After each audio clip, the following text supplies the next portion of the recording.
i-bless mo mula umaga hanggang gabi ko. Panginoon, salamat sa lahat ng blessings na ibibigay mo sa akin sa araw na ito.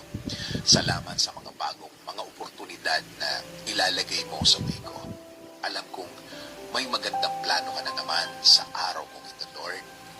Alam kong makakasama kita ngayong araw, Lord. Kaya alam kong magiging maayos ang mga darating na oras sa buhay ko ngayon. Alam kong puprotektahan mo ako sa araw na ito. Ikaw na din, Lord, ang bahala sa mga taong may masamang balak sa akin. Mga taong walang alam gawin kundi mag-isip ng mga bagay na makakasama sa kanilang kapwa. Pero Lord, alam kong kahit anong galing nila, kapag ikaw ang kakampi ko, I will be protected by your presence, Lord. Kaya Panginoon, nakikiusap po ako na i-guide niyo po ang aking araw na yon. Patuloy niyo po i-lead. Ikaw ang manguna sa aking buhay. Ikaw ang magbigay ng direksyon. Sa iyo lang ako magfo-focus palagi. Sa iyo lang ako